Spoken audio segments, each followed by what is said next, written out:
Hi everyone, I'm Ken from Crypto Trading KS and the CTKS method. If you're new, a very warm welcome and welcome back CTKS family. Today we're going to look through the mechanics of the market. We're going to see what could have caused this sell-off. And I'm going to equip you with information and knowledge that will really help you out. Let's get into it. And with that said, smash that like button and please subscribe, and let's run the numbers.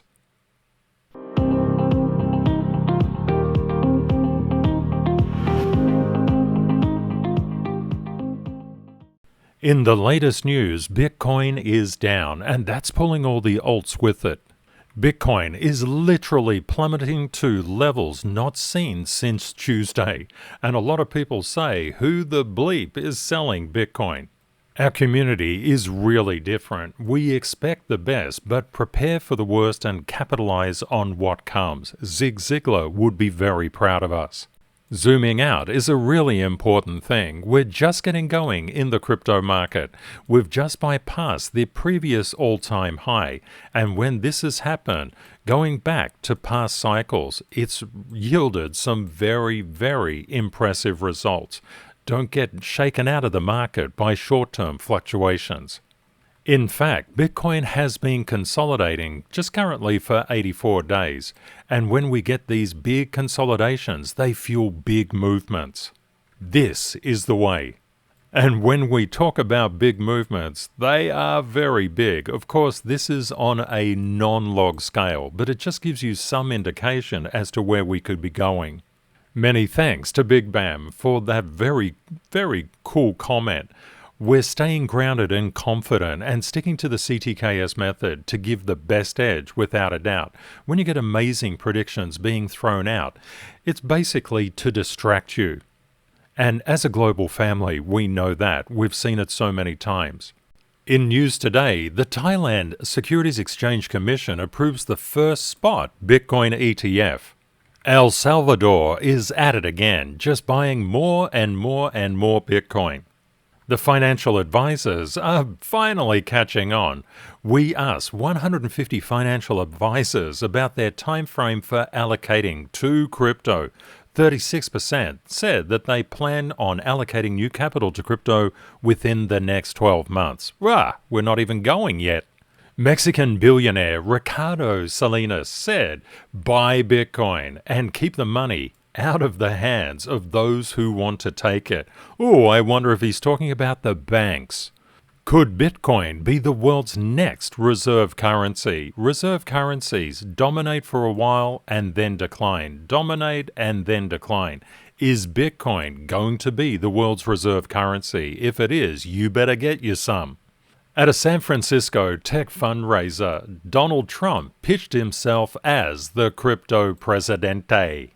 Robert F. Kennedy Jr. is also promising no taxes on Bitcoin, backing the US dollar with Bitcoin, and putting the US budget on the blockchain. The only person who doesn't want to bring crypto to the US is currently Joe Biden. Semler Scientific is at it again. They're seeking to raise $150 million to buy more Bitcoin, and they currently own 828 Bitcoin worth $58 million.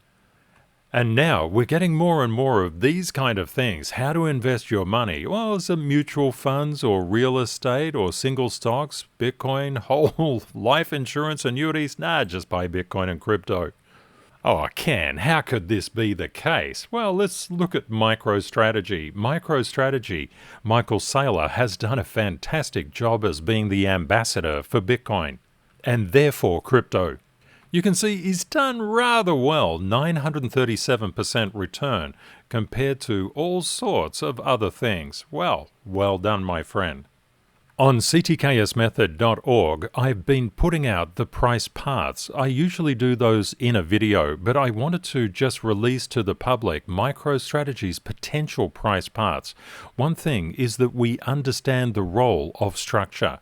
We're not like other people. We just look at the charts and say, what are the charts telling us? MicroStrategy's previous all-time high was $1,999.99. Very unfair for those people who wanted to sell at $2,000. If MicroStrategy gets above that 2000 mark, it could well rally to 28.92, but if it doesn't make it, it could potentially consolidate or see some negative price action, and that's why we do CTKS paths. Unlike other people who just hope and pray, we don't do that here. We prefer good old-fashioned knowledge because good old-fashioned knowledge is the thing that will actually save you inside financial markets. In other news, the Bitcoin Lightning Network capacity makes a new all-time high. Fantastic! Can I buy it? In other news, the balance on exchanges of Bitcoin has reached a 6-year low. Not a bad thing. And what is this all about? Basically, when we get Bitcoin getting pulled off exchanges, that's fairly indicative of supply shock, but one thing that you must note, it's really structure that will give you an insight into where price is going, where it can stop, where it can start, and I'm going to show you some charts later on that prove this. We're currently getting a lot of network inflows into Bitcoin. This is really good, and this is the institutional adoption phase. This is where Bitcoin has grown up and has left kindergarten and preschool. It's now a teenager at high school. It's not even gone to university yet, and it's definitely not got a job. But Bitcoin is definitely maturing. Okay, an article. Why isn't the Bitcoin price moving despite the billions in ETF inflows? Charles Edwards is basically saying that we can't offset selling activity just yet. Post-halving, we always get a lot of turbulence inside the market, and you can see here Bitcoin mined versus ETF acquired Bitcoin. What is it basically telling us? It's telling us that even though the US Bitcoin ETFs have acquired 200% of the Bitcoin mined since the launch in mid-January, at 71,000, Bitcoin is up 50% since the ETFs launched. And many people are asking, why not more? Why isn't it up more? Charles's answer for that is the long-term holders are just selling into profit and reducing their supply. He also says that we haven't seen the impacts of the halving yet, and also we've got to just bear in mind that we're in a deeper ecosystem which covers the stock market, the bond market, commodities, forex, and also crypto. Everything is intercorrelated and interconnected. According to Willy Woo, Bitcoin probably has 1 to 3 weeks more of bullish pulse as it wears down the all-time high resistance. I put out a post on social media just giving us the structural levels and just explaining for Bitcoin to break that 71,791 CTKS level, Bitcoin will likely require a shift in market sentiment. A more negative sentiment could potentially pave the way for Bitcoin to bypass this resistance. Very counterintuitive. Remember, the sentiment inside the market was one of absolute positivity. It was going to go nuts, and we said, yeah, it'll go nuts when it bypasses the structural resistance levels. I also mentioned in that post, if you start to see bearish narratives developing, this will give the shorts more confidence to enter. The shorts need price to come down. When they just jump on it, they make their profit from price decreasing. But when they have to cover, when they have to close out their positions, they need to buy, which causes the price to wave up. Potentially, the easiest way to think about it is like this. When it comes to liquidations, when the longs get liquidated, that is accompanied by negative price momentum. And also, the shorts tend to stack their bets more strongly. And when the shorts come up, or more so, when the price starts to get into these short-fueled areas, we see an absolute rally in price. That is what the market is looking for currently. Just looking at how current price went from that post that I made, we can see that we did come up to the 71,791 area, but it failed. It also failed at lower structural areas. It just didn't hold on. That meant it was moving towards the next structural level, but when it comes down to a structural level, we expect a bounce. If we're not getting that, it means something has shifted inside the market, and we've seen all those longs get cascadingly liquidated down. This is really, really normal stuff. And don't forget, Bitcoin has not been here since Tuesday. Because we've got a bit of a negative fresh air gap, we could come down and retest that 66,846 and the 67,006 levels. Be prepared for that. But also be prepared for price to come up and challenge this $70,000 level. Everything comes down to observing how price reacts with structural levels. And well done, Alpha Harbinger, you rock. The thing to always be aware of when we come up into structural selling or resistance levels, they can take a good deal of time to get through, and if they don't confirm upwards, and don't forget this is total crypto market cap, Bitcoin needs to confirm upwards as well. We came down to that $2.561 trillion mark, and we literally cut through the $2.54 trillion like a knife through butter. Because we had a negative fresh air gap, the $2.47 trillion mark and lower levels were put into play, but these act as safety nets. You can see how incredibly important it is to know where your structural levels are. If you don't know where the structure is, you're just guessing. If you're guessing, you're gambling, and if you're gambling, the house will win. Unfortunately, often I see people who are only in the crypto space just thinking, who the bleep is selling Bitcoin? It's actually much, much deeper than that, and I'll get into what actually occurred.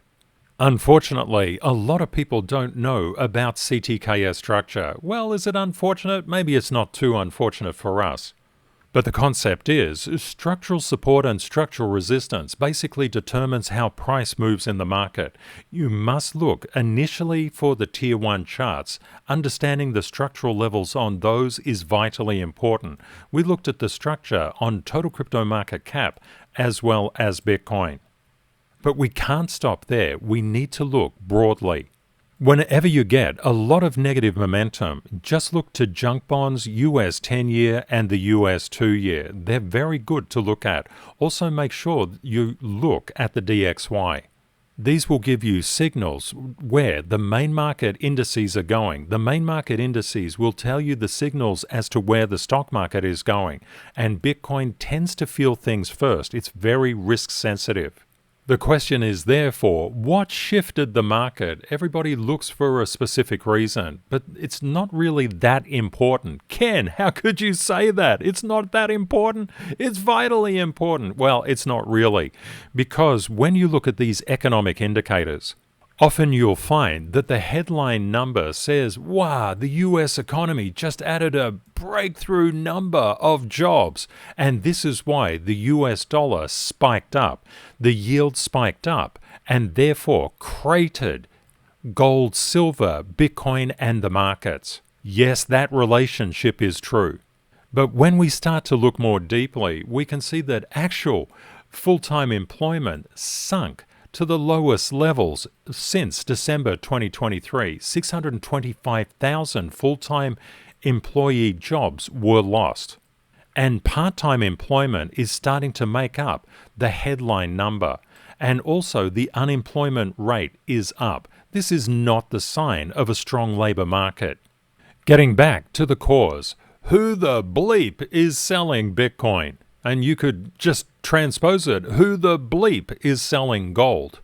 And talking about gold, gold just had its largest daily decline since 2020. Now, let's look into this a little bit more deeply.